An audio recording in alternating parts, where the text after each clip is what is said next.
प्यारे प्रदेशवासियों, आज लॉकडाउन 3 का जो कोरोना के खिलाफ लड़ाई लड़ने के लिए एक बहुत महत्वपूर्ण निर्णय लिया गया था, उसका अंतिम दिन है। लेकिन उसके बावजूद भी हम इस बात को अनुभव कर रहे हैं कि पूरे देश भर में कोरोना वायरस के बहुत सारे मामले इन दिनों में आए हैं। और इस बात को हमको भी स्वीकार करना होगा कि हिमाचल प्रदेश में भी पिछले कुछ दिनों से कोरोना वायरस के मामलों में बढ़ोतरी हुई है।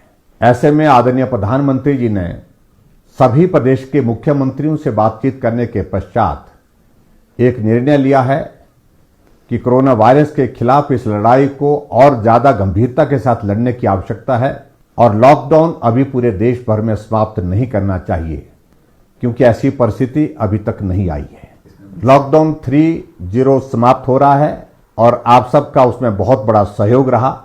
कल से लॉकडाउन 4.0 की शुरुआत हो रही है और हिमाचल प्रदेश में हमने तय किया कि हम अभी भी कर्फ्यू ही लागू रखेंगे और ये कर्फ्यू, जहां हिमाचल प्रदेश की बात है, ये 31 मई तक जारी रहेगा।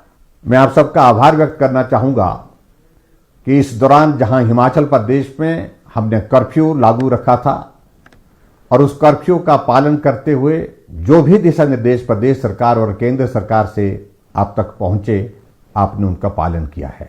हम हिमाचल प्रदेश में इस बात को महसूस कर रहे हैं कि कोरोना वायरस के कुछ मामले पिछले दिनों में जो बढ़े हैं, उसमें जो प्रदेश से बाहर हमारे भाई बहन रहते थे, बच्चे रहते थे, वो हिमाचल प्रदेश में आए हैं। वो बहुत संकट के दौर में से गुजर रहे थे और स्वाभाविक रूप से जहां से उनका आना हुआ है, उन इलाकों में, उन प्रदेशों में कोरोना वायरस के मामले बहुत ज्यादा थे। ऐसे में ये संभावना व्यक्त की जा रही थी शुरू से ही कि कोरोना के मामले हिमाचल प्रदेश में और बढ़ सकते हैं, और ऐसा हुआ भी। हिमाचल प्रदेश में कोरोना वायरस के जो मामले बढ़े हैं, उनकी संख्या अब 80 तक पहुंच गई है।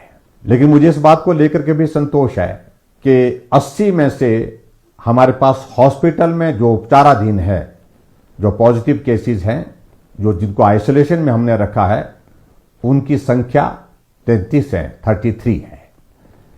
बाकी राज्यों की तुलना में हम इस बात को कह सकते हैं कि हिमाचल प्रदेश अभी भी बहुत बेहतर है।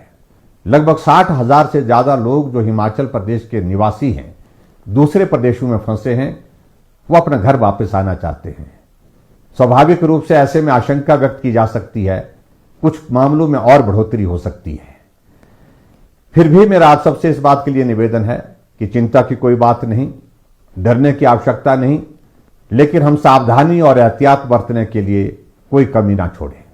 मैं हिमाचल प्रदेश में हाल ही में दूसरे प्रदेशों से जो भाई और बहन हमारे आए हैं, उनसे हाथ जोड़ करके विनम्र निवेदन करना चाहूंगा।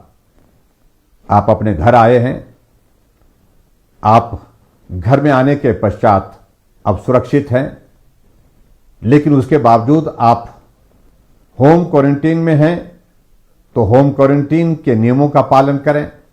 परिवार वालों से भी इस बात के लिए आग्रह करें कि वो भी नियमों का पालन करें।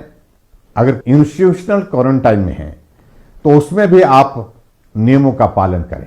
आपके सहयोग की बहुत बड़ी आवश्यकता है।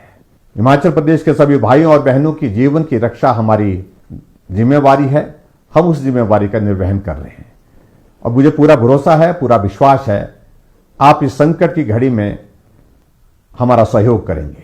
इस बीच में मुझे इस बात को लेकर के खेद भी है कि कोरोना वॉरियर के नाते जो फ्रंट लाइन पे काम कर रहे हैं, जिसमें एक डॉक्टर टांडा मेडिकल कॉलेज का, वो भी संक्रमण की चपेट में आए हैं।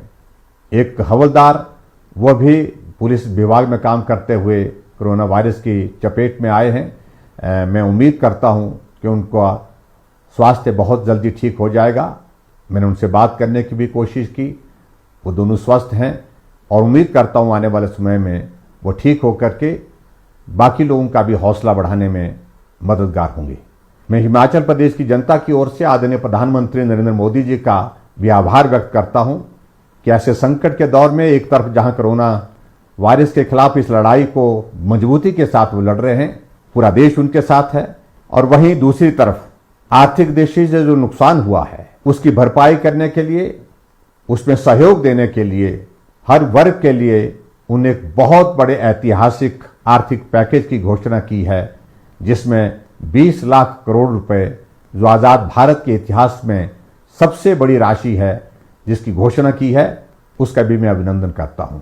एक बार फिर से मैं सभी हिमाचल वासियों का आभार व्यक्त करता हूं, जिन लोगों ने अपने सीमित साधनों के बावजूद हर तरह से मदद करने की कोशिश की है। इस संकट के दौर में चाहे वो मास्क बनाने की बात है, चाहे वो राशन देने की बात है, चाहे वो भूखे को भोजन देने की बात है, हर जगह मदद करने की कोशिश की है। उसके लिए भी मैं हिमाचल प्रदेश के सभी भाई बहनों का आभार व्यक्त करता हूं। आप सबके सहयोग और समर्थन की उम्मीद के साथ और इस विश्वास के साथ कि हम सब लोग निश्चित रूप से कोरोना पर जीत हासिल करेंगे, आप सहयोग बनाए रखिए। आप सबका बहुत बहुत धन्यवाद। नमस्कार। जय हिंद, जय हिमाचल।